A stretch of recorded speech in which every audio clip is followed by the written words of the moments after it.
what I've been thinking about for a bit is that her like last call where she's like, I'm about to die, ends with her gurgling and then saying it's me, which is, there's no it's me, but Golden Freddy cutting off the call is what happens to Phone Guy Night 4 in FNaF 1. Is Yeah, and Golden Freddy because sound cuts the off the it's call. me breaks off into a different voice that says she's safe, you did it. Yeah. It makes me think that like she's not in, like, it's not like, oh, she was Golden Freddy the entire time, No. but I think whatever was in Golden Freddy overpowered her, but then like she, I guess, was able to like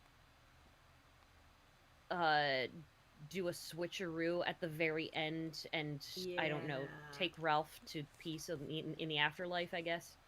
Well, here's the thing. Here's the thing. Is she's not in Golden Freddy. She is in a spare Freddy suit. Mm-hmm. And Right, something right. else, because I've seen theories about the Well, woman's I mean, voice. you have to remember that when she is calling, Golden Freddy cuts off her call. Mm-hmm. Yeah, Like, like I don't replaces think they're the same. Well, here's something interesting. Is from the other books, the short story. Agony can kind of insta-kill you. And I'm wondering if it's less like... if it's like absorption. Like, you know what I mean? Like, is it like... is Golden Freddy like fucking absorbing people? Yo, Which- that'd be sick. Is it... I wonder if is it so- unheard of? Like, I can't think of like any direct correlation, but that is not something that is impossible. I mean, my thought, and this is me coming from like being normal about FNaF. Mm. If maybe possibly, and this is just me throwing shit out there. If Agony is like heat and cold, cold doesn't exist. It's the absence of heat. It absorbs heat. The feeling Right. you get when you get cold is the feeling of losing heat. Yeah. So maybe in that way, if Agony is the opposite of like Remnant, then maybe Not it like really. absorbs you and snuffs you out in that sort of way, in like a heat I mean, transfer I could sort of see way. that. God, I Maybe. need to make you guys watch Song of Horror. From what we know about Agony, it's less a opposite of Remnant and a more a type of Remnant. It's, Okay. It's an aspect of it. Right. It's a version of it, instead of it being its own thing. Okay, that makes sense. Which, but also from what we've seen of Agony stuff and Agony creatures, Agony kind of seeks Agony. I mean, Exhibit A, Shadow Bonnie, Agony being when you get too much Agony in VR, it comes to get you.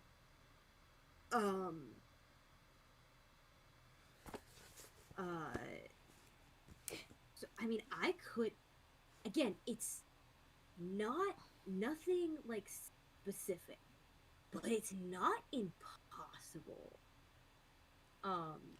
Oh, Rhodochrome. First of all, thank you for still being here. I know you're in the same time zone as us, and I know you're still awake. Absolute queen behavior. But, thank you. But also, yes, I will be explaining the Rytos, thing after, we go through the mobile phone. Oh yeah, because I'm sure Rytos Right. has So a whole lot of as much as we're sitting here trying to process what the You're still hell missing a whole ending. Yeah, occurred, we're trying to do we're not done yet. So Oh, yeah. there may be Yeah. more there may be more answers. Oh, There I'm may be back. more questions. There may be Back. both. Oh, it's FNaF. We're going back in time. To Yeah, it's just the interesting, and it's an interesting description of like the Golden Freddy death. of it almost feels like absorption, you know? All right, Yeah, it besties, feels- mobile phone. Yeah. All right. Interesting. Quit your job, join my evil band. You scramble under a table and lie on your stomach, peering out from under the tablecloth. Now you feel the vibration of footsteps as well as hear them. They plod toward the dining area. The animatronic would be moving faster if it knew your location. If you make a break for it and stay low behind the tables, you might be able to reach the restrooms without being spotted. Or you can cower here silently and hope whoever it is moves on soon. If you keep waiting, turn to page 12. If you hurry toward the bathroom, turn to page 10. If you have the bonus item, you may use it on page 46. Oh, wait, so you're telling me it was one singular item this whole time, and Yeah. it was a cell phone? Da phone. Well, he is the phone Yeah, guy. that would. I guess that would do it. He's the phone guy. He's. Shut up. No. If you Oh, wait yeah, for no, the animatronic... if you're gonna do that, you gotta clear the inventory on the screen. yeah. Commit to the If you- bit. We're just yeah. If you wait for the animatronic to leave... Oh, also, hold on, I do want to show the cupcake on the inventory, just because we never used it. I got the cupcake inventory from, I think it's Freddy in Space, so I was very proud of that. Okay, Little icon. yeah. I do want to see that. Okay, we have the phone. Note. Okay, yeah. You wait for the animatronic to leave, but it doesn't seem to be in any hurry. It's just pacing back and forth. Even though it hardly matters which one it is, you want to know anyway. You scoot forward excruciatingly slowly, half an inch at a time, until you can see its feet. Its giant rabbit feet. Up. I thought a rabbit... It's a good question. I thought a rabbit's foot was supposed to be lucky, you think. Bonnie could be here all night. If he heads back to the stage to recharge just before 6 a.m., you won't have enough time to fix the light bulbs in the bathroom before your shift ends. And then it's goodbye Employee of the Month streak.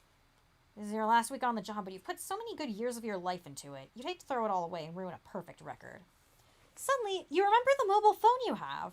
Maybe you can use that somehow. If you call another phone in the restaurant, it might distract Bonnie. Or you could call for help. The animatronics aren't supposed to behave like this, and you worry they will only get worse if you don't do something. Call the security office, one of the party rooms, backstage, or the police. I've turned the fog off and on.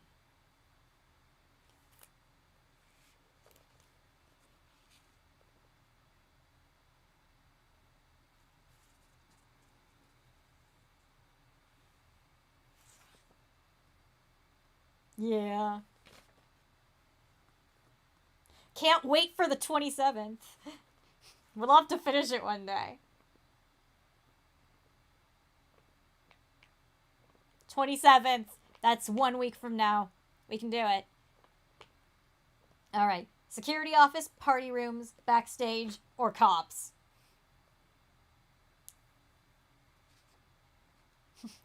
ACAB. Alright.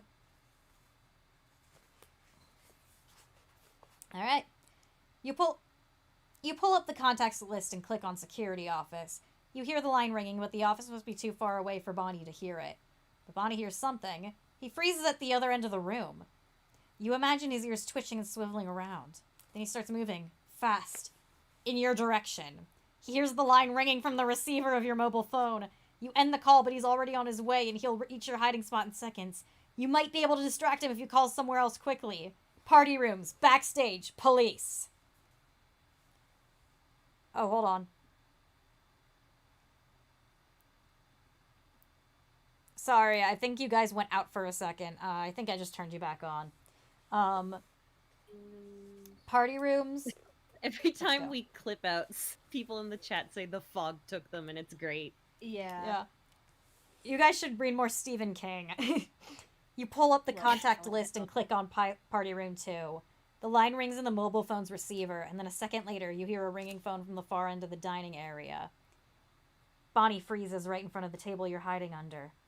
You think he's somehow found you, but he turns and is gone. His footsteps recede as he heads for the party rooms north of your location. You grip the phone tightly as it continues to ring, trying to keep your hand from shaking. Your plan worked, but it won't take Bonnie long to realize no one's in the party room, and then he'll come looking again. Better not waste the opportunity. You proceed to the restroom. We shall now fast forward. Once we get back to the security office, it's 5:45 a.m. Your shift is almost over. Everyone's present on stage. Foxy is in Pirate's Cove. If you tidy up before the end of the shift, sit down and wait for 6 a.m. Or if you have the bonus item, you may use it on page 45. What do we use it for? You're looking forward to retiring from this place, but you also just realize that this is the beginning of the end for you. You only have so many nights left at Freddy's, and that's kind of bittersweet. You're feeling a bit nostalgic and thinking about your legacy as the phone guy, so you decide to leave a message for the next person in this chair. Only this time, you want to tell them the truth, everything they need to know about how to make it here. Well, not everything. Management screens these messages, so you'll have to insert some strong hints. You don't remember the number for the voicemail system on the office phone, but this mobile phone has it on speed dial. You connect to the messaging service. Beep. Hello? Hello, hello? I wanted to record a message for you to help you get settled in on your first night. I actually worked in that office before you. I'm finishing up my last week now, as a matter of fact, so I know it can get a bit overwhelming, but I'm here to tell you, there's nothing to worry about. You run through the introductory greeting they always make you read, and then touch on some important details, like how the animatronics will be on the move, and how to engage with them, or rather, not engage with them. That endoskeleton stuff. All the things they should really tell you when you sign up. Bruh. Night 2. I just keep thinking about how Mike is gonna be the next one in that goddamn office. He's like, what the fuck is going on? Alright. Now, to use our mobile phone on night 2. Now.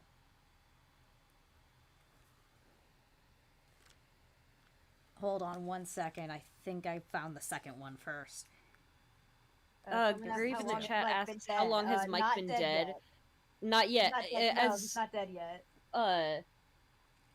If it, assuming that the dual process, proposed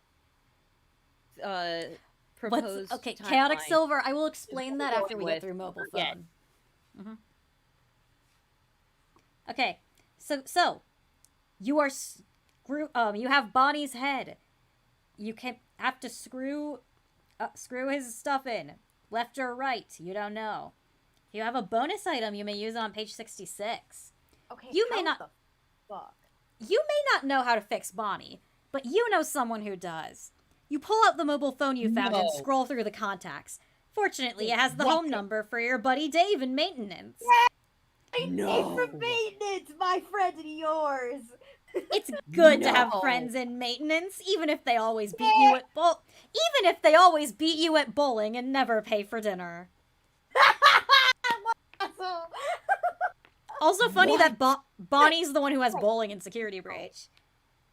So they have gone bowling together, and never paid for dinner. Did these two go on a date?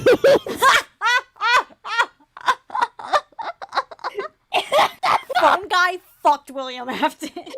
I fucked William Afton.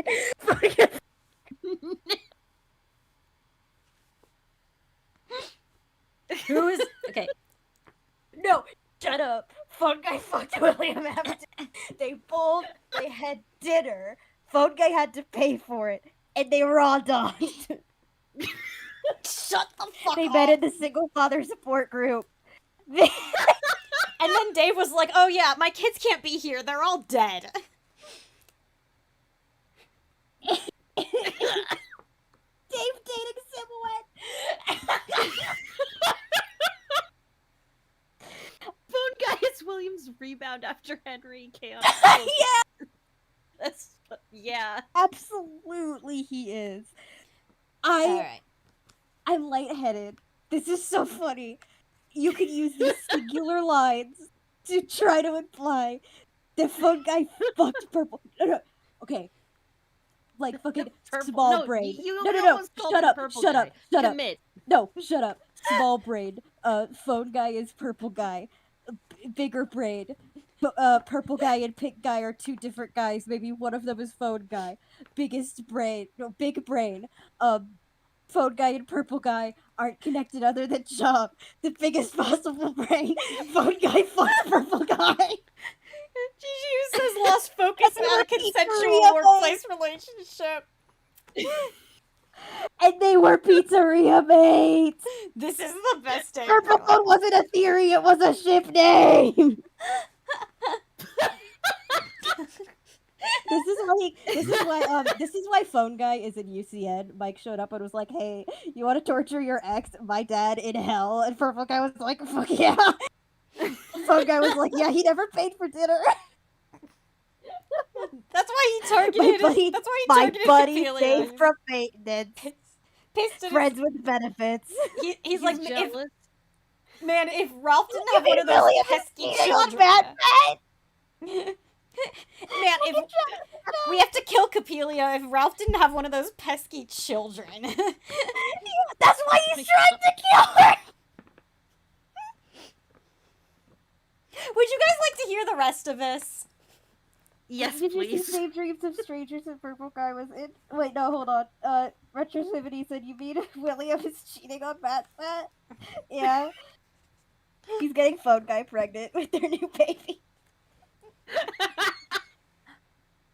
You know when, like, He's gonna have a beautiful baby boy. you know when, like, wild bears will, like, eat another, will, like, want to mate with a woman, so they eat the offspring she had by another man to assert their dominance. That's what he's A doing. lot of animals do that. Okay. Oh my god. I'm sorry, I am lightheaded. Oh my god. That's terrible. God. Oh my god. It's good to have friends in maintenance, even if they always beat you at bowling and never pay for dinner. Who is this? Do you know what time it is? Dave growls. It's 4 a.m. You can always count on Dave to answer his own questions. He can be a know-it-all, but he does actually know it all. So you overlook his personality flaws, especially when you need his help. God. It's I 4 can't all. believe he was awake. It's 4 already, you say? Gee, time flies when you're having fun. That you, Ralph? You losing it calling me at this hour? Getting there. Listen, I have a question. Connie, you're doing it wrong. You're reading Dave's lines wrong. You need to You should change be your British. approach a little bit. Yeah, there you go. Right, I was trying to lead her into it, but that's fine. Listen, I have a question. A hypothetical question. Let's say an animatronic's head falls off. Which way do you twist it back on to reattach it? You know the old saying? Lefty-loosey, righty-tighty? Great! That's what I fucking said! That's what we fucking said. Great! Thanks. Sorry to bother. Hang on, he says. Which animatronic is it? Hypothetically speaking. Bonnie. Bonnie. Let's see. Make sure you put the center screw in first and tighten it good. Where would said screws be? As luck would have it, you find 3 screws scattered across the stage. Another screwdriver, you say. I'm sure Mr. Employee of the Month can figure it out. Click. So then you... This is why it had to be a book instead of a game, because he would have called it, and it would have been, the voice, and it would be like, oh, okay, well, there's You Dave. either use the Employee of the Month pen or the coin to screw it in, and then you're like, do I have to screw in the middle one first, or is Dave just fucking with me? And then you move on and never find out the answer. Wait, what? Can you repeat that? When you screw the stuff in, you're like, do I actually need to screw the middle one in first, or was he just fucking with me? And then you continue on and never find out the answer. Yeah. He was certainly fucking you. Alright. So, then at page 77. Sexual tension between them is wild.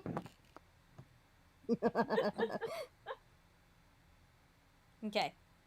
So, Okay, if you recall at the end of night 2, there's stuff you can close either the left or right door, or you can use the mobile phone.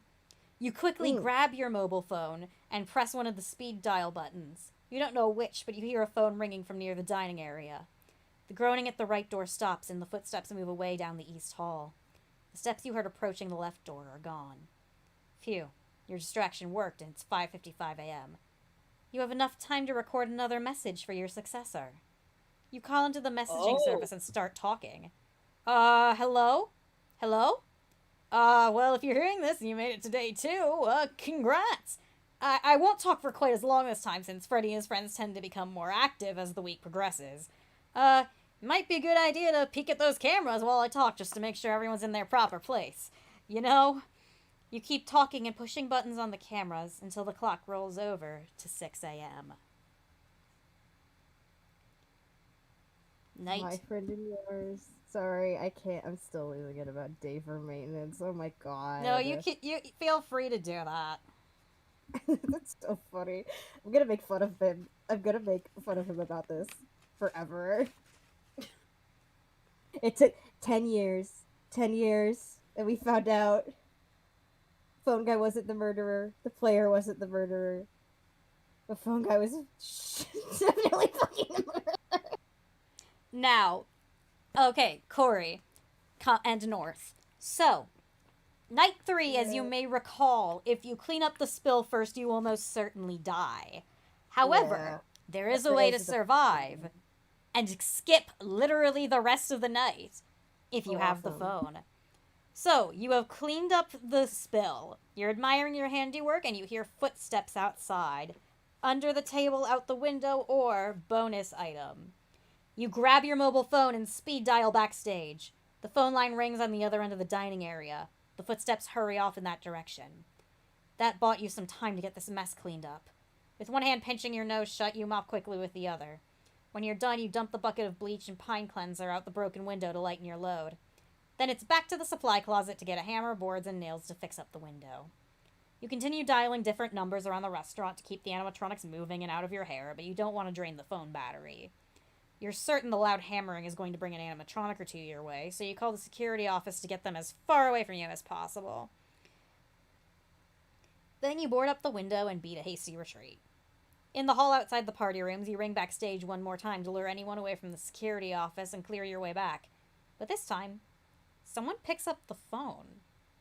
The intruder? Huh? You'd almost forgotten that someone else might be in the restaurant. Static crackles on the line, and you hold your breath to listen closely. All you can hear are the faint echoes of children's laughter. Then the line goes dead. The screen on your phone lights up with a message. SAVETHNAF.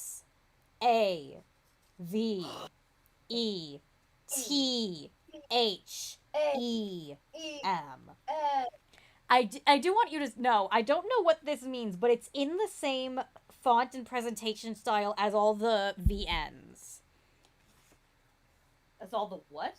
The V, the ending fonts? Yes. Like, not, it's not the end. It's the 3 major endings. Instead of saying game over, say either the end with a question mark or the end with stars. This one is the same font, but it only says save them. Huh. Charlie, what's up? And then you're supposed to make it back to the office and move the fuck on. Dude. Alright. By the time you make it back to the security office, you are so done with this night, with this job, with Fazbear Entertainment, and most of all, with the animatronics. But it's nothing a good night's sleep can't fix. You're sure you'll be feeling much better tomorrow when you come back to work. Tonight has just been a lot. You can't stop thinking about that mess you mopped up in the party room. That pool of blood used to be a person. Possibly.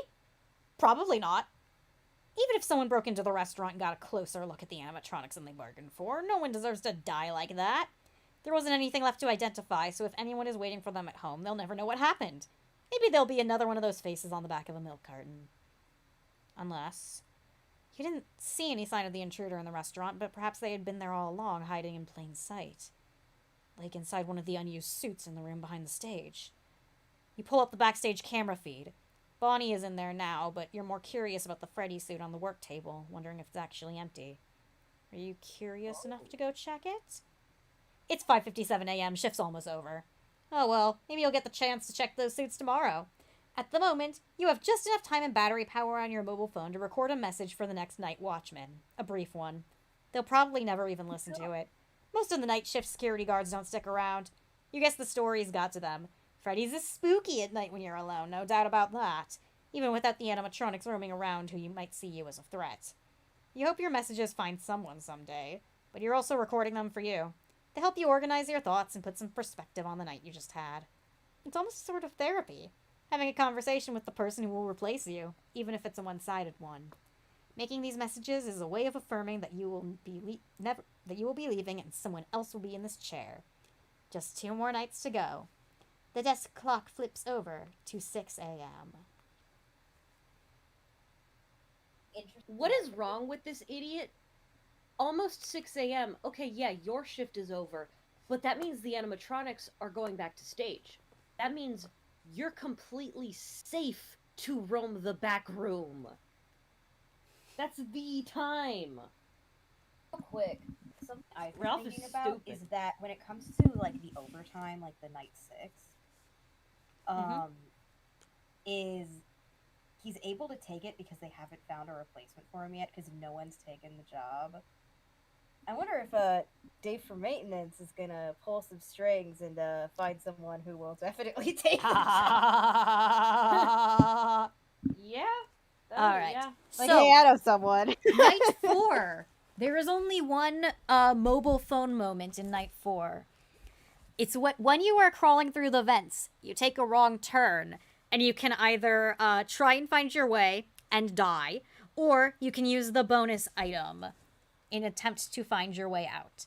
So page 137, each time you shift your weight in the ventilation shaft, the metal groans and the footsteps outside pause. When they resume, they're closer.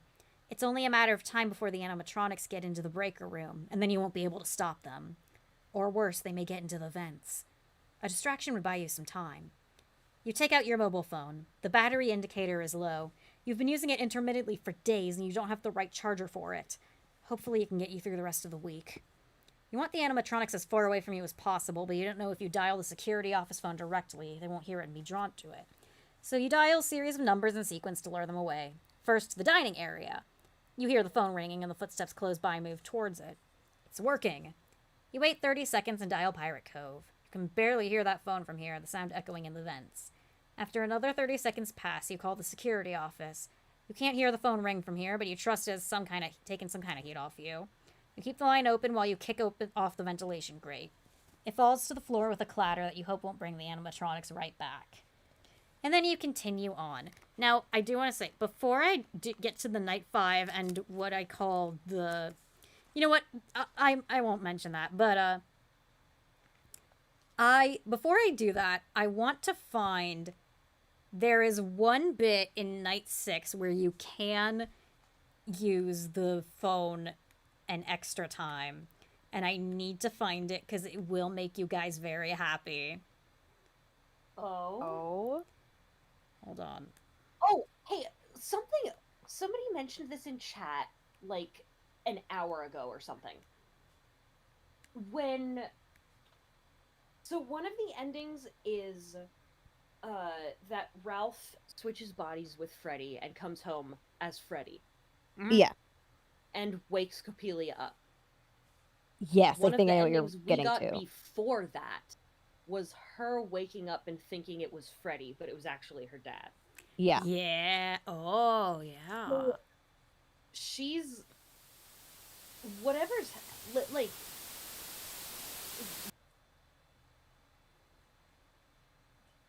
might be going through it as well. Mm-hmm. All right, so this is Oh, the fog. Okay, so this is Night 6. So it's when you're crawling through the vents and you're lost. And there is actually, fun fact, a way to just... Hold on. No, shut up. Grave, because I was talking about like Dave pulling strings and stuff, and Grave was just like, "Hey son, my boyfriend just died."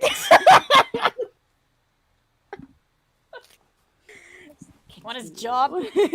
Okay, so night 5. This is night 5. Is the fog still wait. going? No, this is night 6. Okay. Is the fog still going? No, I just turned it off. Okay, awesome. Okay. Thank you. So, night 6. You're crawling. There is a way to loop in the vents so that you go on forever, which is very funny. But Fun. That's funny. while you're continuing through the vents, you can use the bonus item, and you may do so on page 242. You aren't making any progress in these vents, and you don't have much time. You slide the mobile phone from the back of your belt and scroll through the contacts. You need to get to the stage, so you dial the dining area and strain your ears to listen. There, the ringing phone is very distant and barely audible. You've really gotten turned around in here, but now you have a sonic beacon leading you in the right direction. You keep the phone line open and follow the sound through the corridors until it's loud and clear. You spot an exit up ahead and are both relieved and concerned that someone else has already torn off the metal ventilation cover and crumpled it up like a discarded candy wrapper. At this point, you don't care if there's an animatronic waiting for you. You are done with these vents. You disconnect from the call and clamber out of there. You seem to be all alone in the dining area, even though the ringing phone should have attracted the animatronics. You worry that you're already too late. You hurry to the hatch for the crawl space and wriggle inside. The switch box for the charging platform has the cable snaking out of it, more than there should be. There are 6 small metal switches, altering in the up and down positions. You have no idea what you're looking at. It's time to dial a friend. My friend and yours! Ralph, Dave yawns. This is becoming a habit. How did you get my home number anyway? That's not important, you say. So, I'm in the crawl space under the stage. There are 6 switches, and I think someone's been messing with them. What? Dave sighs. I'm coming over. But I'd better get overtime for this, or it's coming out of your pay. Oh no!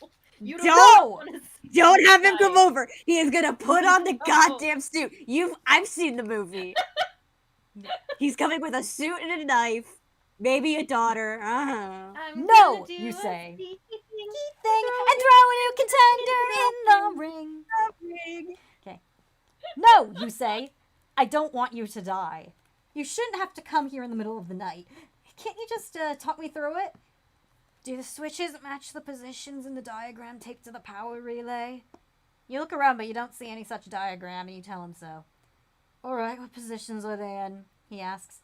The first one is up, the second is down, then up, down, up, and down. Dave swears. Oh, you gotta fix this, Rolf. There's no telling what'll happen to the animatronics if they get too much or too little power. It could cause all sorts of malfunctions, damage the batteries, send them on a murderous rampage. Dave is quiet. Not funny, Ralph. Sorry. Here's the correct configuration. You ready? You might want to put on some rubber gloves for this. You don't see those either, but you're sure it'll be alright. Dave tells you to flip the first 3 switches up, the next 2 down, and leave the last one in the middle. Sparks fly and you get a little jolt as you follow his instructions. That should do it, Dave says. Hey, I thought you quit. Wasn't your last shift last night? I had some unfinished business, you say. This is my final night at Freddy's. Well, it's been nice working with you. Good luck. And there's this number. Click. Thanks, Dave. I'll miss you too. You study the power relay, waiting for something to happen. Then you realize this isn't going to change anything. You just put the switches back to how they're supposed to be. But the animatronics are already powered up. The only way to stop them now is to overload them the way Dave said you shouldn't, or drain the excess charge from their batteries. How do you do that?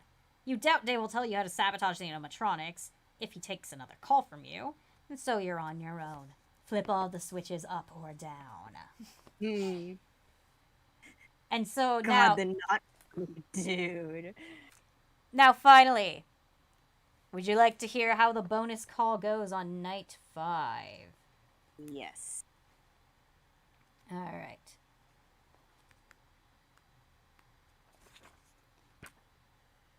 Also, fun fact, if you have the cupcake with you, and you close the door on Bonnie, and Chica enters the room. The only way to survive is to yeet the cupcake into the hallway so she follows it. And then you make a rules. break for it. That's fun. That's excellent.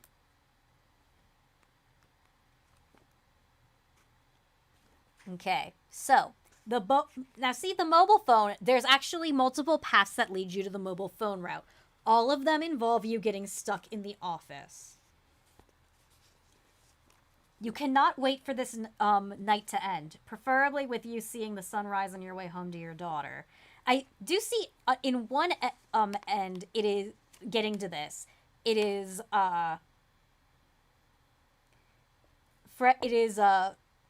the lights go out and Freddy is coming. Another one is after you kick Bonnie's head off. But anyway,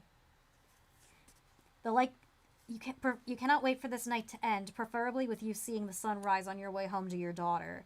The likelihood of that scenario is decreasing by the second as you hear Freddy Fazbear's signature music draw closer. It seems to be coming through the open vent behind you. You aren't even certain anymore that Freddy or the other animatronics obey the laws of reality. For all you know, he can just teleport into the office or anywhere else he wants to be in the blink of an eye. Maybe that's why he doesn't move around all that much. He doesn't have to. With weary resignation, you pull out the mobile phone. What you do next may be the last thing you ever do. Call for help, call home, or record a message. Wow. Would you like to do one at a time? I have a feeling Yes. what the canon one is. We will do one at a time, so we get through all of them. If you now this one I'm just gonna skim through because it's not important. But if you call the police, they show up guns a-blazing, and get you out. But Fazbear sues you for defamation, and you're traumatized. Yeah. Now, I'm surprised they show up. Yeah. if you damn. call home, I assume they would think it's a prank call. Anyway. if you call home, People are saying call your boyfriend. with a trembling finger, you dial your home number. It's early in the morning and you hate to wake up your daughter, but you want to hear her voice. You need to let her know you would never abandon her. The line clicks and Capelia's groggy voice answers. Yeah? Is that how you answer the phone? You say. Yeah? Dad, what time is it? Late or early, depending on how you look at it. How's work? Are you coming home soon? Oh, I wish. Is something wrong? What can you say to her? There's so much. A lifetime of unwanted advice, family stories, bad jokes. But it all boils down to 3 words. You abruptly notice that Foxy's eyes are glowing again. He's in here, but for some reason he hasn't attacked you. Because he's listening. You realize that it's quiet. Too quiet. The other animatronics have stopped their moaning and knocking. Even Freddy's music is silent. I know, Dad. You can practically hear her eyes rolling. I have to say it anyway while I can. You take a deep breath. Don't come here. You disconnect the call and calmly erase your number from the history. You look up at Foxy. Promise to leave her alone and I'll stay. For good. Foxy nods slowly, though it's not like you have a choice. Oh. And the final, if you lift up the phone, you have been in this night. You have been playing Five Nights at Freddy's. There is a rabbit in the vents. There is a fox you might have to shoot with a water gun in some routes.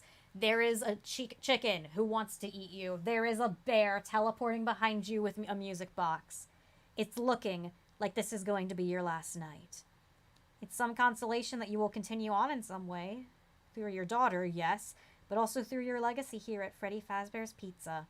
You might even end up saving someone's life one day through these recordings for the next person who will sit in this chair. Whoever that poor soul may be. Do you have any last words? Maybe something that could help succeed where you failed? Don't overthink it. You dial the number for the recording system and start talking. Hello, hello! Hey! You realize you never left a message for them last night. This will be sent on, what, their 4th night? Hey, wow, day 4. I knew you could do it. Hey, listen. I might not be around to send you a message tomorrow. Animatronics are banging at both doors. They're obviously getting agitated. They probably don't want you to make this recording. It's been a bad night here. bang, bang, bang, bang. For me. I'm kind of glad that I recorded my messages for you, or when I did. Hey, do me a favor. The banging gets louder and doesn't stop. Keep talking over it. Maybe sometime you could check inside those suits in the back room. I'm gonna try to hold out until someone checks. Maybe it won't be so bad. Will they do it? Will the next security guard return the favor and try to save you? Will it make a difference? You want to hope this isn't the end, but having lived through almost 5 nights at Freddy's, you know the deal. Your replacement won't understand what you're saying, or they won't believe you either until it's too late. Or maybe the animatronics won't even give them the opportunity to leave the security office. They're definitely more aggressive tonight, as if something has changed. Maybe you've changed them through your interactions with them this week. Some legacy. I always wondered what was in those empty heads back there. A chime sounds behind you. What is that? You know. You turn around, seeing that Foxy has rebooted himself. Oh, so this is in one of the routes where he's in the office and you squirt him. But then you see what's behind him. Freddy Fazbear. Something moans. Is it you? Oh no. The animatronics scream. All of them. The doors in the office pop open and the camera feeds cut out. The monitor spews static and snow dances across the screen. The phone line goes dead. When you come to, how? It's dark. You can't move your head, but through 2 small eye holes, you can just make out what appears to be the repair shop behind the stage. I'm okay, you wonder? Something smells bad. It might be you. It's me. Why can't you move your head? Your hands? I'm not okay. All your choices have led you here, and now you're out of options. The only thing you can do is wait. The end. And I refer to that as the true ending. And if I don't know if you noticed, but when you say something smells bad, it might be you. It's me. He says it's me. Yeah. But what's now? Oh. I couldn't find it when flipping through the book. I wish I had marked it. I also do want to note, there is one route where you answer the phone and, like, you call backstage, someone answers, you hang on, and it's the ghost children, or the ghost children laughing, and he says, like, something like, who are you? And they say, it's me, and then kill you. Also, if you hide under the tables at a certain point in night 3, like, what I assume to be like, some kind of corpse staggers out in the Freddy suit, says it's me, and then disappears. I mean, come on. Yeah. So the thought is that it's me is just the call of these lost spirits. Like, especially, like, something smells bad. It's probably you. It's me. It's me. Like, and God, man. I mean, it definitely. I'm thinking, like, if you're a ghost, the ghosts in Five Nights at Freddy's barely have they have trouble keeping memories together. Mm-hmm. So of course the most powerful thing they can think of is it's me. I'm me. I'm here. It's me. It's me. I'm just interested because even though, the phrase, because until now the phrase has really only been connected to Golden Freddy. Well, it could very well be the people Golden Freddy is knocking out. Yeah. Although, what interests me about that part of what smells bad is that the entire book is written in, like, you, which is second person, I believe, right? Yeah. Except for that line. So it says, something smells bad. It's probably you, and then in italics, it's me. So that would be, like, his thought. Because my first thought was, that's the response of someone going, "It's me that smells bad." Now I do so. Also, yeah, because what did the font look like when Golden Freddy was grabbing his head and like Saying it's me. It's the same font. saying It's just it was all in like lowercase. Yeah. okay, but it wasn't like, was it in that's italics interesting. as well? No. Okay. Italics are Now, okay, so Cori, so here is the thing. Here is the thing. At first I thought, is this a plot hole? And then I realized, no, it's just solely to make it more confusing for us. And I thank the FNaF gods for that. And that is what I refer to as the bonus item problem. Yeah. So I wrote this down on TV Tropes, and it's still up, so clearly they don't give a shit. Okay, so the best ending involves you returning for night 6, finding Bronwyn's phone, and disabling the animatronics before dying to Golden Freddy and going to sleep. However, the canon ending, marked by the existence of Phone Guy's messages that appear in the first game, is only accessible if you have Bronwyn's phone from night 1, which you cannot get until night 6. Whatever this means, up to our interpretation. Now, I have 2 interpretations. One interpretation is that the true ending happens first. The phone was Ralph's the whole time, because he never refers to it as Bronwyn's phone. He just says, oh, it's the mobile phone I have. He played those 5 nights, recording messages up until he was killed and stuffed. Once there, he haunts around, reliving until he reaches the best ending where he's able to move on, believing his daughter is safe.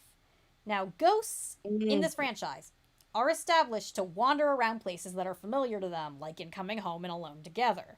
However, they're usually not repeating memories but wandering through real time. The only proven example of wandering through memories is the 4th Closet, where the ghost children are scattered and believe they're playing at Freddy's when in reality they're trapped in animatronics. However, Cori, if a ghost is wandering through memories and reliving the same day over and over, by God, is that Similar to how you two read FNAF Not the 4. same day, the same week over and over, yeah, which is very Yeah. FNAF 4.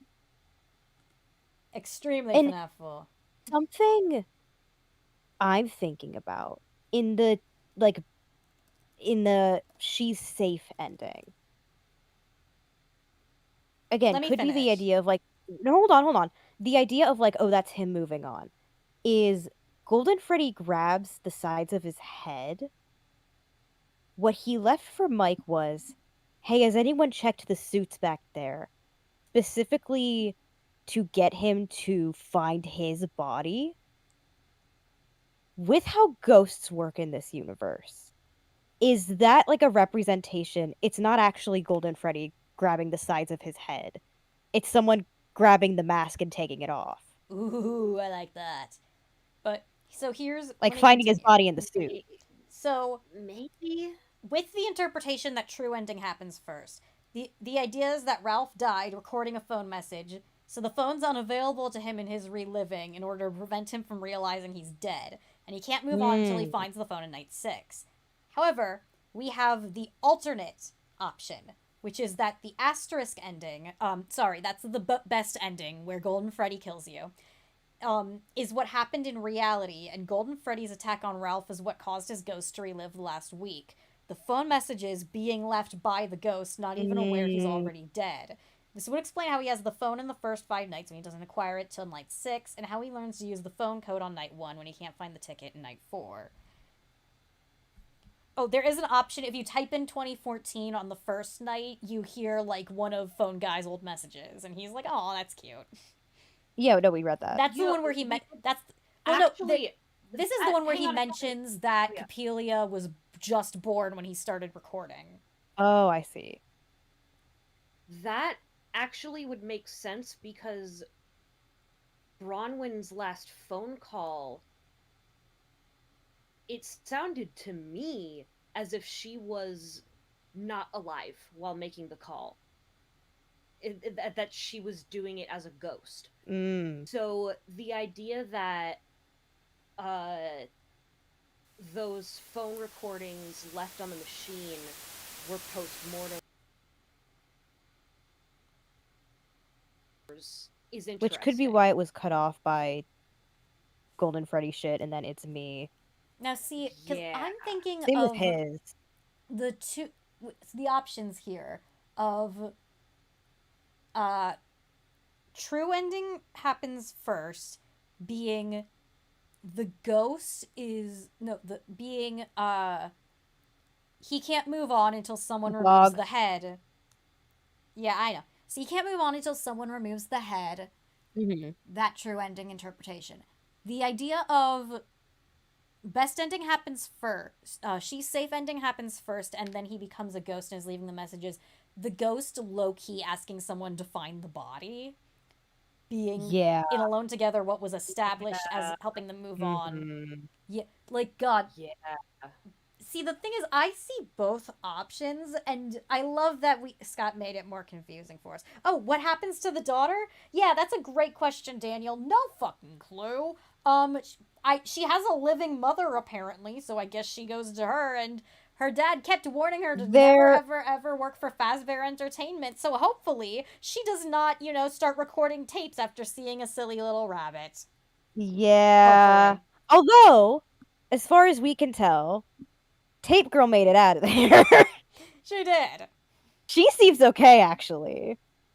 I don't think she did, because didn't she, didn't her tapes get co-opted to... Yeah. The last one was co-opted, but the last tape is it mimicking her voice. Well, the last tape is her saying destroy the tapes, and the second to last tape is her saying destroy the tapes, and the last tape is LOL just kidding. It's and it is her leaving messages for the next beta tester. She doesn't seem to be in any legit danger. As far as I can tell. But she literally just walked out of there. Especially because her company was cut off from running the game, which means that she's not even doing that anymore. I thought that she tried to leave one last message of destroy the tapes, I was wrong, and then the program took over her brain, left that last message of no, I promise. I promise. Well, the whole point was that it is getting someone else. It needs to get someone to possess, and it wasn't her. It was the next person. That's true. But so it could be that, but see, I thought maybe it knew that, because with we don't know what Vanessa was doing in her lucid times. But she already knew what was... Tape Girl already knew what was going on. My thought was the program was okay, the minute I get weak, she's going to take herself off the census, and me with her, so I'm gonna have to set up the next person. Which is why it took over her just long enough to leave that message, and then she tried in vain to destroy them both. So the reason why the interpretation is it mimicking her voice is she starts the tapes. I believe she starts the tapes with. So here's the interpretation of why it's mimicking her voice, because we know it can do that, but. Right. She starts her first tape with something like, hello, can you hear... It's hello, can you hear me? Which, yeah, I mean, come on. But when you see the rabbit forming, you can hear it, gurgling, hello, can you hear me? Which means it's, repeating what she said. Oh, so the idea was that's leading you to the interpretation of it's learning from what she's leaving. I don't drink tea says it's almost 6 for you for them. Good for you. I hope you can do it. You can finish this shift. You can do it. Yeah. You can do it. Freddy won't get you. Oh, yeah, He's don't worry actually over about... here with me. I've had my Freddy Fazbear plush over here for emotional support. Actually, See, here's the thing: is Connie is lying because you remember when my power went out and the Freddy song started playing? He's actually been hanging out here the whole time. When the lights turned back on, he just kind of standing there. Now, I think he wants Cori, spaghetti wheels. I was not lying. I said I had a Freddy plush. I have the Freddy plush from the cliffs here. He keeps telling me to go to the cliffs, and I keep telling him, "Aw, you." Yeah. I don't have a This- son. Freddy, you know the old "it's me" thing? Freddy is talking in my head and begging for spaghetti wheels, and I don't know how to tell him that, like, I don't have a car. I can't drive to a grocery store with spaghetti wheels. So he's gonna have to figure that out. I mean, you could always go, like, steal. What are they gonna do? Freddy, Fucking kill you? Freddy, make it over. Freddy, make it over to our house. So I can drive. Yeah, well, there's a grocery store nearby. Just go there. Yeah. Like, you'll get there faster than if I I like, can- tried to take It's you like down. 10 minutes to the grocery store, and I think they have Oh, it's spaghetti not even wheels, that it'll be long. fine. No, because Yeah, the it's food 10. line has spaghetti wheels, No, probably. I was saying at my place. Yeah. But By spaghetti if- wheel. By If spaghetti Base Freddy wheels, can do you teleport, guys, then I you can don't. teleport Again, I'm spaghetti normal wheels. I about don't know So- why you Snap. need me. okay, North. I'm normal. Oh, In don't worry that- about it. no, hang on. I remember it's a reference to one of the dead kids, but do you mean like the noodles that are shaped like wheels, or do you Google mean like it. the spaghettios in a can? No, it's noodles that are shaped like wheels, and they're called spaghetti wheels. You can Google them. Okay. We put them on screen when we made a joke about Gabriel in the follow-up video. We made a joke about Gabriel being the vengeful spirit because he never got his goddamn remember. spaghetti wheels. Yeah. Yeah, I know. I remember. I picked that Okay. up. Yeah. Now, Cori, this does bring up an important question. If the true ending is what actually happened, and the other ending is fake, is Bronwyn Light real? Because I've seen a lot of people assume she isn't. I think she is, but I have seen people assume she isn't if we go with the true ending first route. If true ending is second, I can see, then she's real. But if true ending is first, that is up to interpretation. Okay. I will Wait, say, hang on. If true ending is first, then who the hell would tell him how to like? He got that phone call before that ending, so. Well, no. Or you see, did he hallucinate that phone call? Is that what the theory well, is? the thing is, you only get Bronwyn's message in night 5, if you have the ticket. So if he played through all 5 nights, never got the ticket, and recorded all those messages, and then died and started reliving. okay, The idea is that he is hallucinating her. But hold on. That I have a pitch. Mhm. If we're going with Bronwyn second, and like she's not real, she gives a specific backstory of like, you didn't hire me, and he's like, oh yeah, I remember her. It's a weird ass name, which I will say, which to be fair, his daughter's name is old, but it's very specific. And there's a reason her name's that. It's a reference, like haha funny reference. yeah. Her name is weird as fuck. Yeah, she's got a freaking. Not only that, like, she mentions her last fanfic.net name, which is author. crazy in FNaF. Especially in most FNaF characters have somewhat normal names. I mean, like Michael is the most popular name of the 80s. Normal for Utah. Normal for either normal for Utah or it's Or like Britain. Fritz. It's like that's a name that could exist. Bronwyn Light is really weird. No, Bronwyn's a real name. I know that. I know. But it I did seems some research off, into her name. If you would especially like with me her last to, name. if you would let me You talk. did? So- Hold on. Yeah, you know what? You do that, and then I have an idea of the thing that goes against this idea that I have is her very specific backstory of like, you almost hired me, and then I wanted to look into Freddy's anyway. Like that's weird. But I do have an idea, but I'm gonna let you go first with her name. Bronwyn Light. So Yeah. North, you will remember the name Branwen, which is that with an A. Branwen means white raven.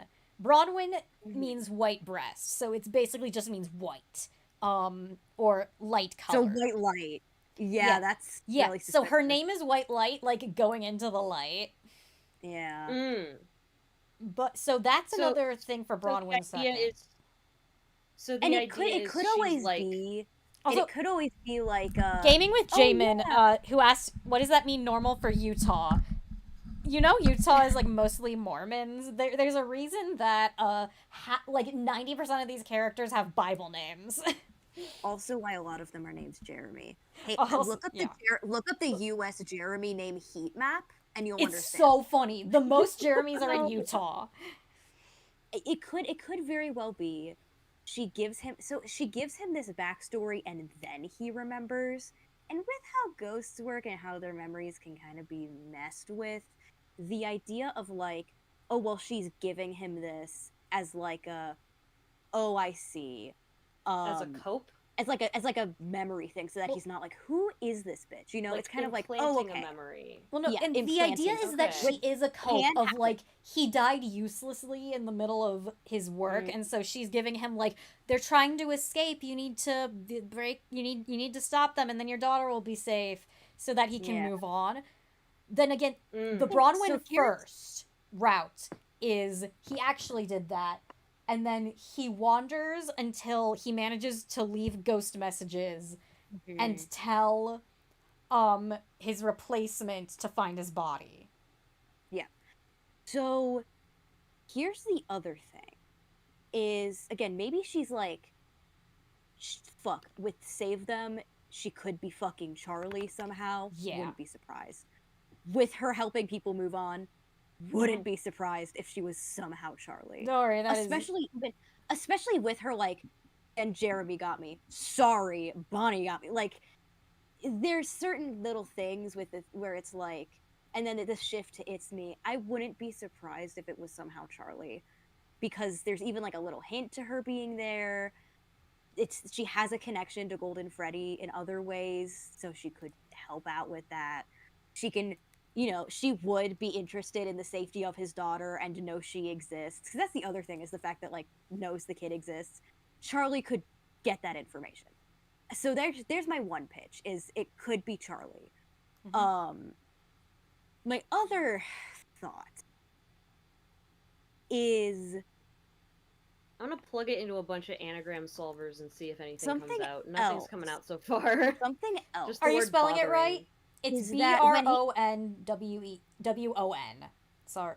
Wait, No, was it ON? here's- Let me check. That's, Oh yeah, her saying "call my mom" is strange, but "call my mom" is strange, but it is interesting how that ending. No, it is them EN. driving away. Sorry. There's There's no Owen. the one Yeah, that's ending what I of thought. them calling her mom to drive away. It's a good ending of like, oh, they're getting away, there's kind of stuff. It might have the implications of the other ones of, oh, Fazbear sues you, Fazbear, etc.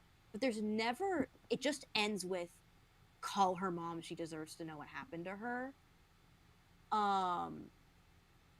Which that being where it is interesting. But yeah, leaving that is weird. But the other this thing, though, idea. Hold on. Oh, okay. No. Okay. North. Okay, you've got more stuff. Cool. Is this thing I'm saying might explain that. If it is that ending of the Branwen stuff happens after he dies, could it be? So here's also something I realized. When he first hears the voice, he's like, oh, it kind of sounds familiar. And then there's like oh, I remember, she was an employee, that kind of stuff. As well as the message, it is interesting that after she leaves it, the message disappears, like it was never there. That's interesting. Yeah. But that's what made me think if she was a ghost. Yeah. Could it be that Branwen is his daughter, older, finding out what happened to him? Oof. See, that was my first thought before she said her name. Why wouldn't she? Because she's saying she's safe, and that's how he passes on. Oh, and that she never went back. Yeah. Oh, You know okay. how much they I honed see, in I on see. that? I see. I could see it. So she's She lying could. to She him. might even either she's a ghost or the ghosts are like helping her out in a way, in their own weird way. The fact that they were playing music backwards with like weird music, like they might just kind of fuck shit up a bit when transfer. Like it could be that she is safe, and that's her way of saying I'm safe. It's okay. You can pass on. And it might even be the in ghost, the or chat, she did die in her own way, and she's helping him out. Which in could the be, chat, which could explain. oh, Hold on, sorry. which could explain why when he Let me first hears her finish. voice, he's like, "Oh, it does sound familiar." Oh. And So then she which, makes and up a this is why it memory. could, and this is why what could explain the call my mom thing is also, which could explain how she got all the numbers, how she got, that kind of stuff, how she even got Dave's house number. Which is in that ending, he's like, use the phone, call mom, and she's like, you want me to call mom? And he's like, oh, she deserves to know what happened to her. If she did die, when he died, she would have gone into custody of her mom, and if she died later, it could very well be the same mom, which might be why the ending ends there. I don't know. in I the- don't think that's in the chat, very hang on. likely. Can I address? Okay, so first in the chat, Branwyn was was misspeaking. The name is Bronwyn. There isn't a Branwyn. Branwyn was an accident. Daniel Chick in the chat said, Bronwyn is a he's suggesting that she is a person that exists and that he interviewed, but it's still just his memory of her. Sort of like, and correct me if I'm getting this wrong, but I or I remember reading somewhere that your brain literally cannot make up a human face. So any stranger that you see as a dream is a face you've seen somewhere, even if it's just like somebody you passed by. Yeah. So if I'm reading the chat correctly, I think that's what Daniel's implying, and that's fair too. Which again you could use for the Charlie idea. Ryan in the chat asks I think I know if what you're it talking was about. maybe Mrs. Andrews' daughter that went missing so long ago. That's which possible. Her last name isn't Andrews, but if she did make the cupcake, she was married. She had a wedding band, so could have been a name change. Yeah, that's true. Though I think they said the daughter was young though.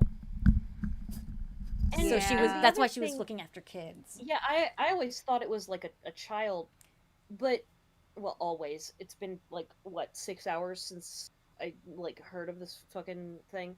But the other thing too about the wedding ring though is that it's plain, and I don't know if that was the fashion in the 80s, but usually wedding rings for women have a diamond on them. True, or some sort of gem. So it looked more like a man's wedding band? Maybe? Yeah, that is true. It is interesting that the wedding band specifically is what's able to get you the phone code. But that could also be leaning towards it's Branwyn's. Yeah. Yeah, again, it's very confusing, which is a tradition for FNaF, and I love it. I love it. Yeah. Awesome. Grave said, I've got enough autism to not trust your brain literally can't do this / always does this. You know what? Fair enough. I've always seen that you're not supposed to be able to read in dreams. Fucking bullshit. Oh, that's I read bullshit. in dreams all the time. That's bullshit. I haven't, but I've heard lots from people who have been able to. Yeah, I read in dreams all the time. What the fuck are you talking about? Yeah. I might. I don't remember. But Engagement ring has a diamond, wedding band is solid. Okay, that's And okay. I think what I may be does wrong about help that. with this game is currently, as unlike say with like Ruin or other stuff. is we know Jamin, what oh my god, that would be rough.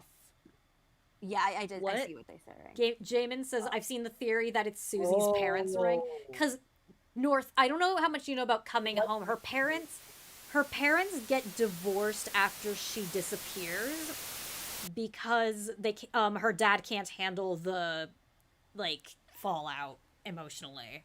Ooh. And he ditches. Oh. So, like, that being her parents' And it wedding could ring. be her dad's, yeah. That being her Maybe. parents' wedding ring, oh my god, that would be Maybe. that would hurt. The thing is, the reason why we think it could be Branwyn's or my friend and yours, Dave from whatever, Dave is from the maintenance. idea of Static, is that it's in the cupcake, which could imply whoever made it lost it in there. If it was an accident. Yeah. Can we talk about the happy birthday the Susie thing- moment? my I would love to thought talk was- about the happy birthday Susie moment. I'm gonna cry. Yeah. because Coming my home first is my thought favorite was, short. Don't people? I've seen like engagements where like they'll hide the ring in the cake. Oh. And they'll have like some sort of innocuous party, and then the fiance sticks their fork in the cake, and there's something metal in there, and it's a wedding ring. Surprise. Huh. Which I find weird, but it's like the people do it. So that's what came to my mind first. But the I would be thing way is, too if it's- paranoid about eating it. Oh yeah, same. Yeah. If it was for Susie's birthday, then it probably wasn't an engagement thing.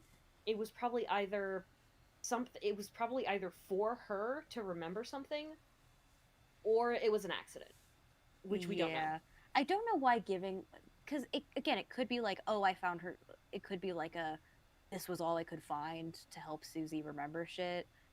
Maybe. But it is a weird thing to give her to try to, Jaxolotl said Dave put the ring in there to propose to Ralph. God.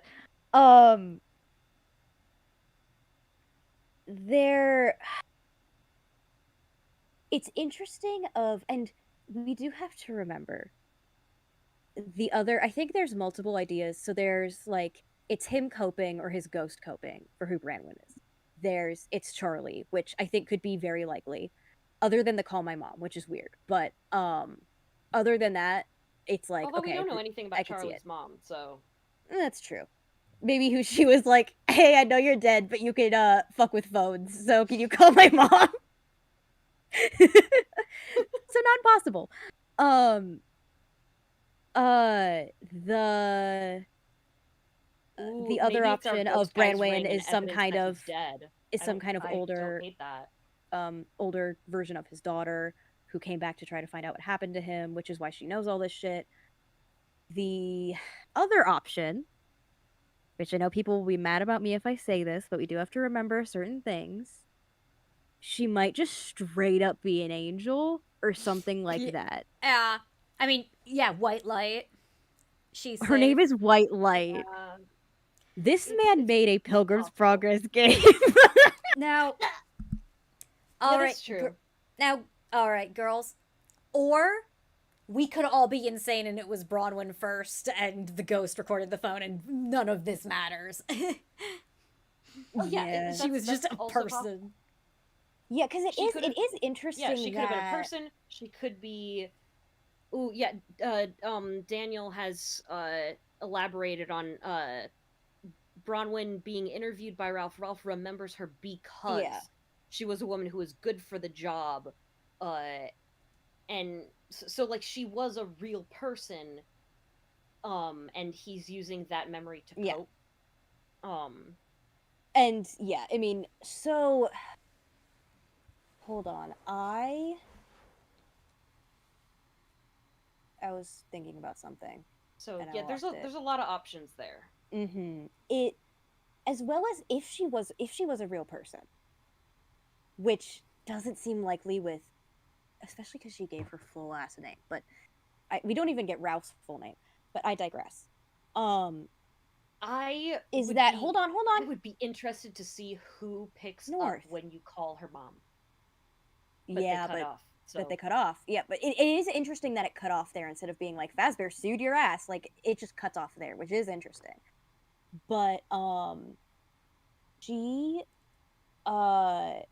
if she was real, and this was like a real, there doesn't seem to be all of the canon endings, you never call her mom.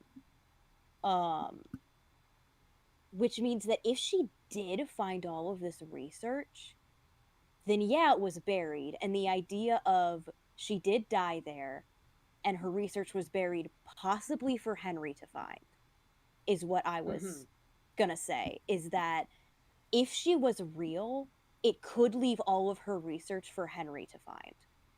And that's how and you that think could lead maybe- into, and that could be yeah. how he figured all this out. What Or slips even me up- maybe someone found it and then cleared his name, and maybe that's how he got out of jail. That's true. Well, it has well, here's the thing: is her research Chad isn't also just. reminded me though, someone did break in.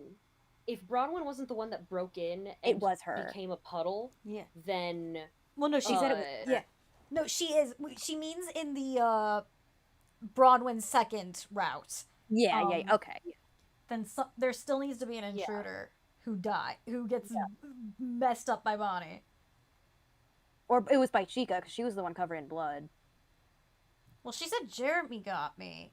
That's true, but Chica's the She one did covered say in blood. Jeremy. So that's what's tripping me up. So They here's the could've- thing: hey, sharing is caring. I Besties. can understand like all of the other stuff about her of what she found. Unless she was she could have been legit digging through Afton's shit, to be fair. To be completely fair, she could have found his shit. What tripped me up is her calling him Jeremy. Yeah. And which means she has a lot more information than again, from in the Silver Eyes and that thing, Afton seems to write down a lot of shit.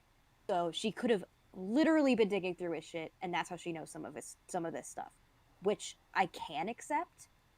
Her reflexively referring to him as Jeremy and stuff, that is very, and again, it might have just been written in there so that we know she knows the ghost shit specifically, but it is weird.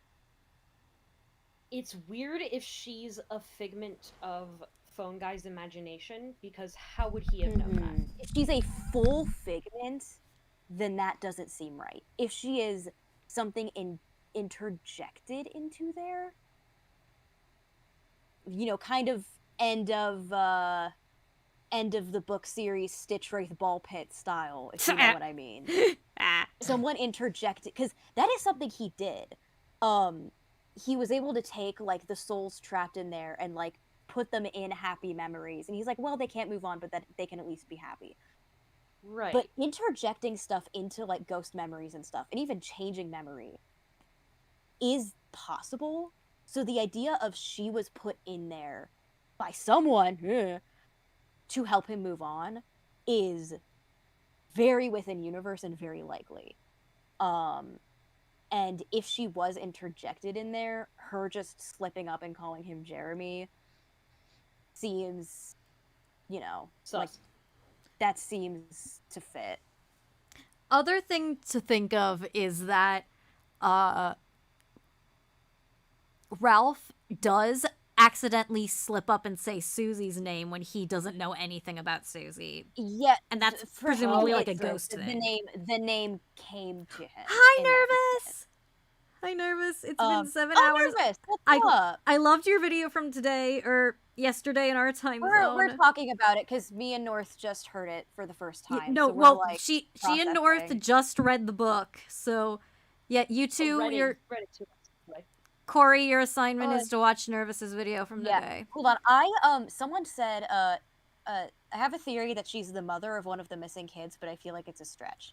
Okay, saying Doesn't that, she knows Jeremy's name.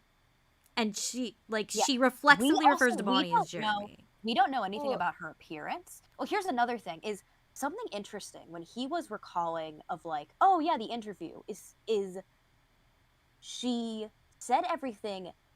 He was like, oh, she was perfect. She had glowing recommendations for me. Not a lot of women came to work here, so it was interesting that she did. So first of all, not a lot of women come to work, but she did anyway. She, as he said, seemingly said everything perfectly, and yet she still wasn't hired. So the idea of her being like related in some way to Jeremy and came snooping and again said everything perfectly because she knew what to say to get hired, but then And then someone the background check probably didn't clear acted because they sniffed out that realized- she was related to one of the dead kids and they didn't hire her. That could be very possible. Now, I could see Hang that. on, the other She thing doesn't is even have because to be you're right. a mother of Jeremy. She could be a sister. Like, I don't. well, that's what I was The- gonna say, the Cori. Is other- I think she is the sister because she also says that summer I ended up getting a newspaper internship instead or whatever. Summer job is very high school college. True. The Actually, other now that I thing, think the- it, hold the on. thing, Now that I though, think now about it, is so earlier we were saying that Bronwyn knowing Jeremy's name may mean she's from like outside of Phone Guy and maybe not his. yeah, either she knows Jeremy but- specifically, or But if Or Phone she's not Guy real. can just suddenly, but if Phone Guy can psychically via ghost shit find out Susie's name, or maybe during one of his memory loops he found out and forgot and it just came to him. Then who's to say he didn't do the same thing for Jeremy, and then Bronwyn is still a figment of his imagination. Oh, I can't imagine her Nervous. as That's a full good figment, point. But Nervous says, did Bronwyn write the newspaper articles about Freddy's, like the ones that show up in the game? Oh, yeah, I could also see that because Did here's those the ever thing: have is an this author? takes place years later from the newspaper articles that talk about missing kids that are like, those seem recent, of like, oh well, they just arrested a guy, like it seems recent, but it's not at all impossible that she's the one who wrote those, hence why they're there. Well, it could also be, especially if Oh yeah, Chaotic they Silver saying there's were also the newspaper scrap in the story. I did bring up that it's Yeah. weird that it was physically in the location. Okay, Especially that also because reminds me, the- where they it bring in was- the hallucinations in the book too. Like the hallucinations are all there with the posters and kit stuff. I forgot Yeah. some of the routes where you die immediately that I didn't go down with you. I forgot to mention there is one where he'll like go into a closet or something and he'll be like, "Yeah, there's the poster of Freddy." Why the hell is he pulling his face off? That's weird as hell. Anyway, and then he leaves and comes back and it's Yeah. the normal poster or whatever. It's Because but like if or at least planted there, because why but would if Freddy's she have was the those one that articles wrote him, up? she Yeah. mentioned that like her whatever got buried. But like rumors got out, but her stuff got buried. She could Yeah. still be like tracking down stuff years later, even if the articles are a bit older. She could have been following up, like this is her life obsession. Yeah, or those those newspapers could also be stuff she collected. Is that what you're saying? Like that stuff she collected herself. That's also possible. Which could be why if there is a I- physical one in, because it seemed to be like kind of shoved somewhere and like it was old. It could be that she just dropped some shit while going through the location, Yeah, You she think was maybe- carrying old newspapers around with her as evidence. She had it with her and dropped it. Okay, on the one thing of her the thing is Bronwyn's visits. message said she went to the restaurant because her research wasn't allowed to be published. So those newspapers can't be hers. Okay. Yeah, Okay. so okay. Fair enough. It is possible that again she like brought old newspapers with her. Another thing I just thought of is Because that's the If- night you find it, is the night she broke in. if she was now let me speak without interruption for a second. If she was really digging into this, she probably could track down missing kid dates, correlating to when animatronics started acting weird and somehow like assign a child to each animatronic that way. If she did that, although the thing is, we do believe that Gabriel and Jeremy disappeared together, but also like if she was close to Jeremy, she might have recognized something. I don't know, but or also we could be wrong, and Afton literally just like grabbed all the kids at once, like in the movie. Yeah, I also, it is interesting again how she says Jeremy got me, but Chico was the one covered in blood. I mean, if this is something implanted, she could have said that because Jeremy was the one she knew, and she was like, oh, for Jeremy, I guess. I don't know. But it could also imply the idea of she did know Jeremy, and he was the one who got her is rough. Yeah. Like, that's, ooh. She thinks Jeremy's in Bonnie, actually. She thinks Jeremy's in Chica, actually. But no, she did say Jeremy, sorry, Bonnie. But so she knows Jeremy's in Bonnie. Yeah. Which does finally we can more stop saying we are 99% sure that Jeremy is in Bonnie and Susie is in Chica. We can finally stop saying this bullshit. We have 2 out of the 4. Unless Gabriel is surprising us, which Fritz is a variation of Freddy. So they could fucking pull one over on us, but let's be real. Someone's saying she could be the kid's teacher. She could, but again, that'd be sweet. that would be interesting. And but she, again, as Connie was saying, applying for a summer job is very much a more like teenage thing. However, if she was a teacher, she would have time over the summer to do another job. True.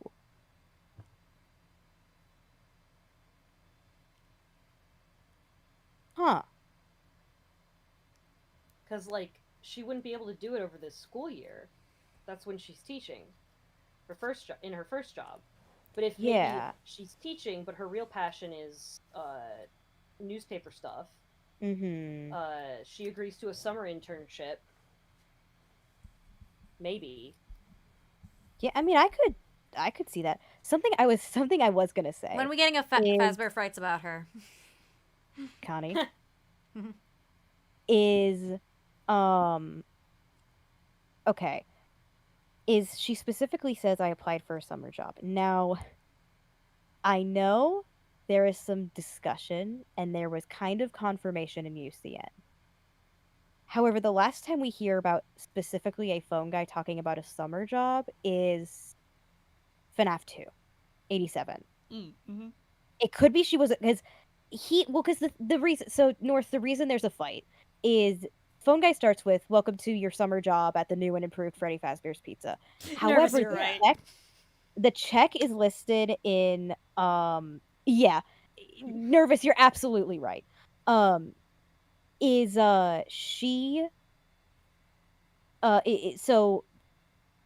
says, phone guy says summer job, but your checks are in the fall. There's kind of confirmation in UCN. In one of Mr. Hippo's stories, he begins it with, it was summer. Or was it fall? No, it must have been fall because the leaves had begun to turn, so, that was a lot of people saying, like, okay, that's confirmation from Scott that he meant it to be fall. Also, although with him saying, like, oh, well, the leaves began, it could have been, it's technically fall because it's, like, the end of summer or whatever. I don't know. I don't know. I don't remember the exact dates on the checks. But either way, the message is meant to be for, like, your new summer job. So I could see that she applied for the 87 job for FNaF 2 and never got it because they hired Jeremy instead.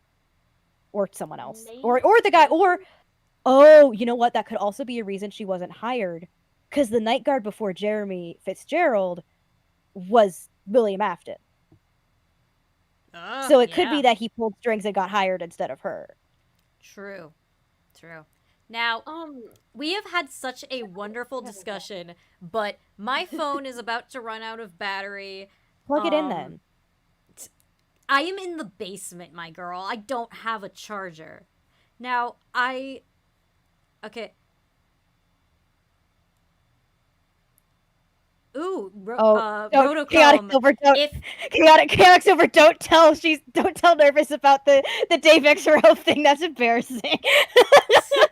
Rotochrome, if No, we like Nervous. We don't want to scare her away. Rotochrome says, if the news clippings are only hallucinations and if Bronwyn is a ghost by the time we're playing, what if the clippings were Bronwyn's drafts that she's trying to publish in the dead world? That's fun. Oh. Yeah. That could also be that. I did see someone else mention that maybe the newspaper clippings weren't literal newspaper clippings, but were some sort of like weird way of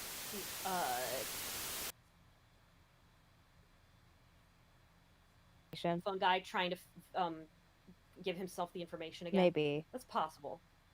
We need to timestamp the purple phone stuff. We should No, We God. should, we'll probably leave this up. We definitely need a timestamp for when it actually starts. Yeah, we're because gonna we need spent, like, the timestamps, first which I did 40 that for the minutes. last stream, so either I can Yeah, do that. Nervous, with you weren't audio. here. We had I spent an embarrassing amount of time trying to figure out the audio. Well, okay, here's the thing. Let's be real. One of the most important things to take from this book is Dave from Mechanics or whatever the fuck. Mhm. That's very Dave from important. Dave from Maintenance. Like, Dave from Maintenance might be the most important thing to take from this book. The thing is, like, they don't explicitly say That and that he has a there's daughter. nothing to explicitly imply he's William Afton, but his name is Dave. He's in maintenance. He's in charge. He doesn't find the jokes about the animatronics going on a murder rampage funny. He just says darkly, not funny. He offers Ooh. to come over. That doesn't mean anything because the rumors had already been going around. Yeah, but people know still, about I that. know. He He offers just to be come like- over, and he doesn't tell him how Mhm. to reverse the extra power. He just tells him how to reset it. Like, He just tells. Yeah, and he. And they mention specifically he's good at bowling, which they tie with Bonnie in Security Yeah. Breach. And here's the hold on. The other thing is what's suspicious about him is both times he complains about it. He is awake at 4 a.m. Like he's up. And it doesn't even sound like he's rolling out of bed. He's awake.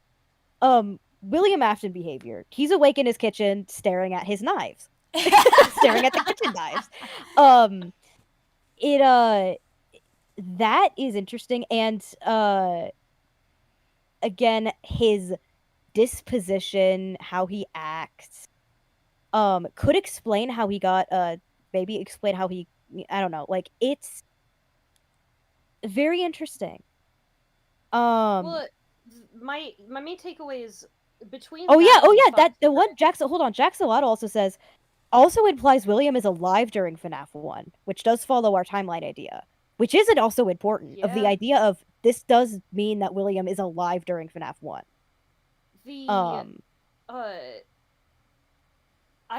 Either way, whether or not this is William, someone named Dave is important because it appears in the Foxy Grid. It's appeared Yeah. now Now in it's this book.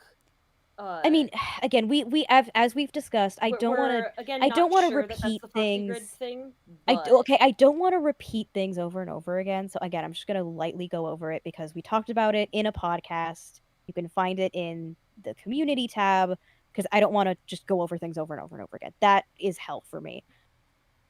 The general idea is that the Foxy Grid is too vague of a puzzle, and I think it can be solved in 1 million ways. It's how people can find Mike, it's how people can find Evan and Dave, it's how people can find My Name is Springtrap.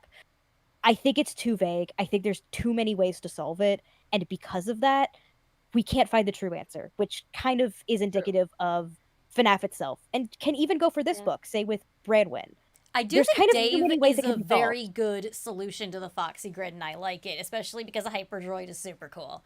But like, Yeah, it's a good way to solve it. It's interesting, you know. Yeah. Like, but it's on not the like one we can hand- say it's solved 100%. We did it. Yeah, Like, I can't see that. On the And, one hand, and I with have- this, and it might be what North is getting to, so I'm sorry I keep interrupting you. But with this, it could imply some interesting things about Dave being findable in the Foxy Grid. Because for a while it was, because people had found Dave before. It wasn't just Hyperdroid. If people thought it was like Hyperdroid probably found it on his own, but people had found it. It just wasn't really important enough, or people were never really set it up in a way where it made sense, etc.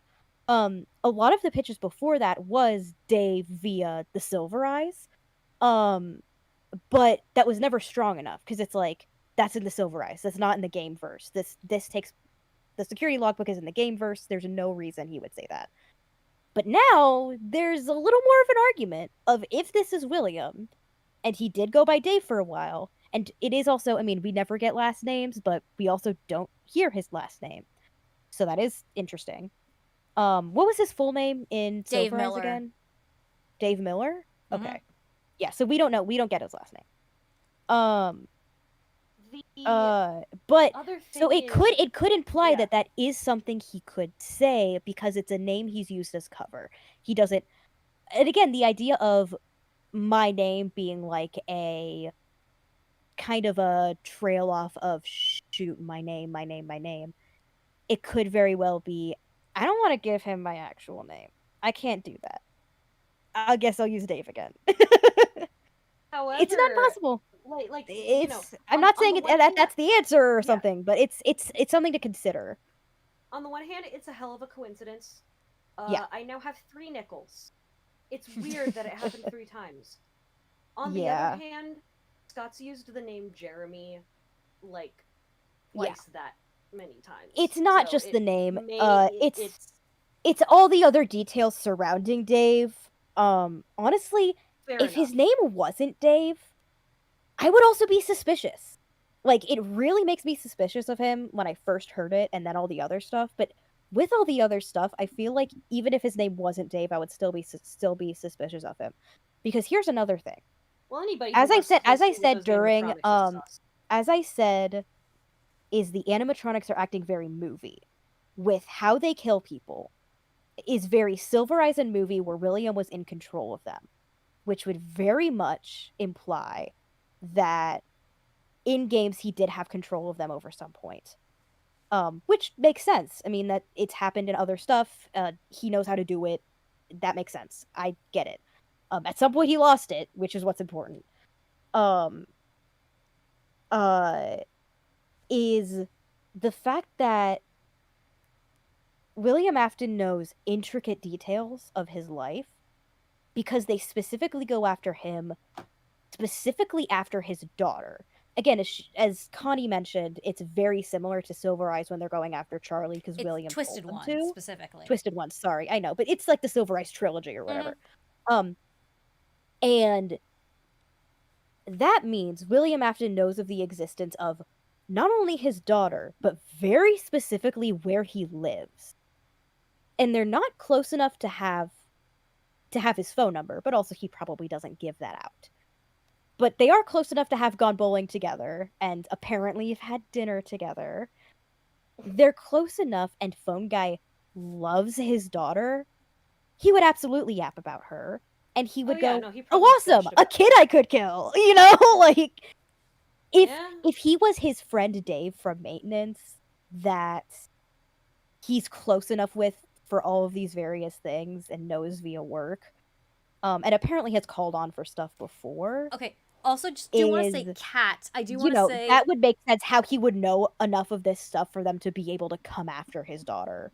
Okay, I do just want to say off topic, Kat, I see what you mean, but from the point of view of a writer, there is absolutely no way that Dave was just added to the book when Hyperdroid's video released days before. Books go through so much processing and shit, and it would have already been printed by the time Hyperdroid's video was out.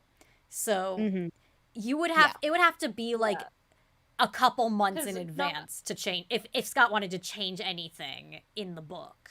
Yeah. Because not only would you have to go through all the publishers, you have to print it, you have to ship all the books to warehouses, who then have to ship it to the stores, who then have to have it months beforehand so they can put it on their shelves when it actually releases. It takes a lot more time.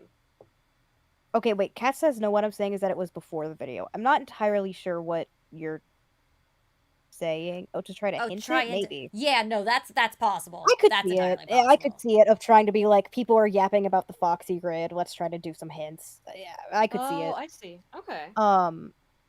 Yeah, that's possible. yeah. I could see it. Try to give us a nudge in the right direction. Fair enough. Yeah, I could see it. I mean, he's done that. He's done stuff like that, so I could see it. I mean, he finally confirmed that was William's car in FNaF, which, by the way, just Oh, want to say, thank God! I don't know much about 5 Laps at Freddy's because we had to go on our FNAF Exile after Into the Pit glitched on our system and we can't finish as much it. As I love, but as much as I love FNAF, was good. I think, yeah, especially after the video. nice it's little like, break. just got to But calm down. 5 Yeah. Laps at Freddy's, the one thing I know about it is the Midnight Motorist car, and that is straight up the funniest thing that's happened because I have seen people so far into copium, like being like, how do we know William was driving his own car? Like, that is the most defense attorney shit I've ever heard. Y'all. Like, y'all are on some Phoenix Wright, Saul Goodman shit. Like dude.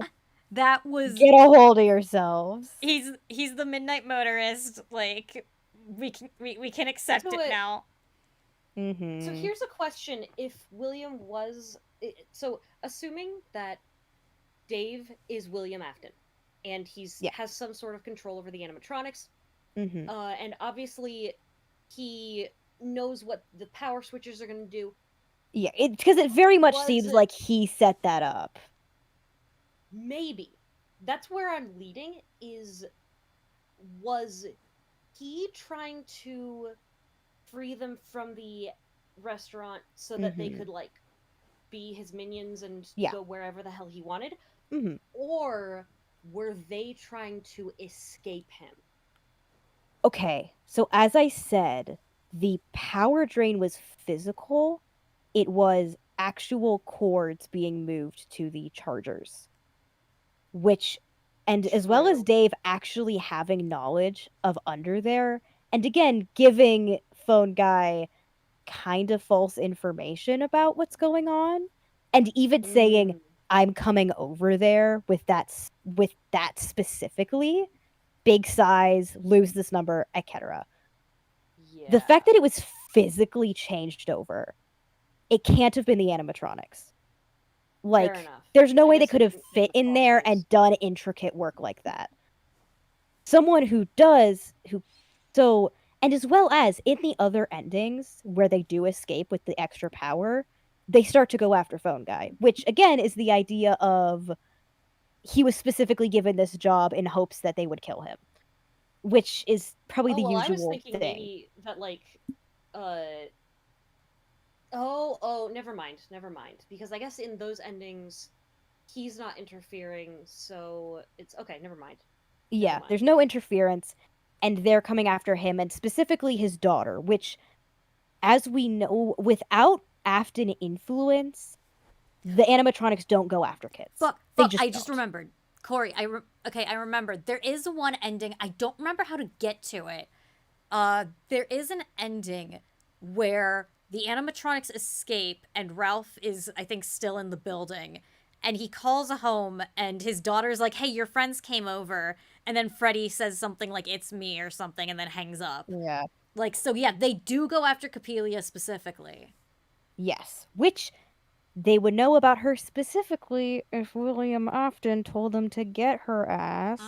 Again, because if you guys in the chat didn't read the Twisted Ones, which that is my favorite of the novel trilogy, specifically when he tells the Twisted Ones, go get Charlie, he sends them to go get her. They only have a vague idea of what she looks like. Brunette, white girl, short hair, like in this area. They are heading directly to her dorm, but every night as they head there, they pick up like someone who looks like her and like kill them in hopes that it's her or whatever. But they're heading directly to her dorm, and Charlie figures that out, figures out she's the target because she realizes they're in a straight line to her dorm. Which is exactly how it is when it's said to, like, they're in a straight line in his neighbors' houses getting to them before the 5th night when they're actually at his house. Yeah. So, yeah, that's very Twisted Ones. Yeah. Especially since implies... Twisted Ones did get mentioned in the Into the Pit game. Remember, there's the rare glitch, like quote-unquote glitch. It's programmed in on purpose, where this one we know about, North. There's a random quote-unquote glitch where his Godzilla poster will turn into the Twisted Ones book cover. Oh, yeah, yeah. Yeah, nervous. Twisted Ones is my favorite of the trilogy. Silver Eyes was... I don't want to spoil it because I don't know how and where it's found. But from something I saw, I think there is something else in Into the Pit that may imply a connection to the novel trilogy. Nice. Yeah, so yeah, we're still behind. I might be wrong though. We'll be back on the 27th, screaming probably. But or 28th more like. We'll play the game on the 27th and then come back 28th and start screaming. Hey, if you can ask Mom if she sent that shit yet, and if I can get it before then I could stream it. But that'd be nice. But you know what? Talk to her when next time you can, like tomorrow morning. Like ask her and make sure she sends it on my Switch dock. Because I have the HDMI cables, so I could do it. But yeah, guys, it is almost 3 a.m. I am almost out of battery. We really should probably get your sleep. Run out, so you should conserve. Which here's something also. Fuck that bendy dude. Yes, chaotic silver. That's how we'll end it. So, no, hold on, real quick. This might also all of the power stuff, which is clearly like William trying to get them out there. So like, I want my minions to go kill people, etc.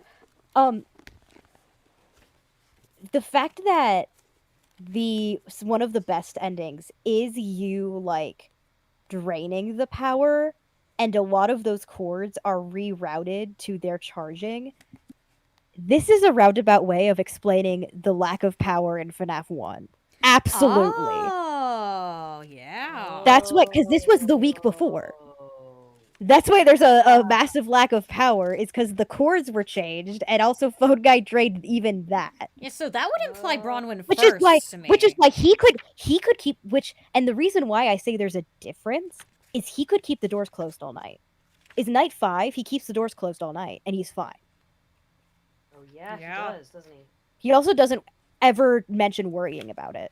Okay, so how we're gonna end this is people kept asking why I had a little bendy on the map, and here's why. If in the book, if you go into night 2, you avoid picking up Bonnie's head. You go into party room 1. You hide in party room 2. You use the ID. You go there unless you can figure and open the door is locked. Unless you can figure out how to get inside this room, your only option is to try to get back to the adjacent party room and hide there.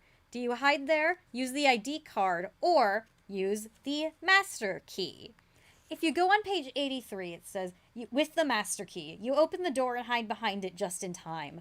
The footsteps stop in the doorway, and the animatronic makes a raspy, moaning sound as it enters the room. It approaches the table, waits for a moment, then leaves. You wait until all is quiet before you step out from behind the door and resume breathing. You dare not turn on a light, but you can make out some details in the faint illumination from the dining area. This is one of the few rooms at the restaurant with an outside-facing window, making it a popular choice for parties. The tables are set up just like Party Room 1, but with striped tablecloths and party hats decorated with confetti. One of the cardboard hats is overturned on the table closest to the door, where the animatronic stopped. You wonder why they would knock that hat over and then leave.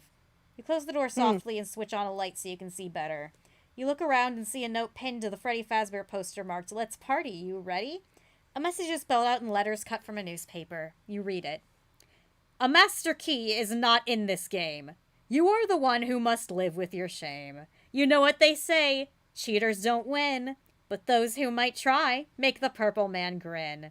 Night 1, page 2. Night 2, page 52. Night 3, page 86. Night 4, page 121. Night 5, page 156. Question mark, page question mark. The game has crashed." That is my favorite page in the entire book. And the reason I marked it with a bendy is in bendy, if you Yeah. if you glitch through, go out of bounds Yeah, and go into wandering is a secret terrible rooms, sin. wandering is a terrible sin. So I put the wandering is a sin bendy right there for the master That's key route. hilarious. And yeah, it just says the game has crashed. It's so funny. Oh my But god. I was about to ask when the hell we got a master key because we Yeah, talked about him same. not having the key. That's great. Well, They just because put that in there, absolutely that's what if you people do and choose follow your it. own. Like, they don't care how you get it, you know? Like, yeah. That's great. Yeah. that's awesome. So yeah, That's I do excellent. think the if like we're going Bronwyn first with that's why the power drained, I like the also want to end on a like But on a either way, the serious- chords were rerouted. Well, on a serious note, with the power draining and Bronwyn first, it does make it kind of like interesting that his like we call him the phone guy. He's only able to communicate through the phone, and his voice messages are how he eventually moves on because someone takes off the mask. And the fog has entered the chat. Someone suggested we use the fog as a send-off. So yes, we will see you guys later. We will disappear into the fog now. Goodbye, all. Right. Good night.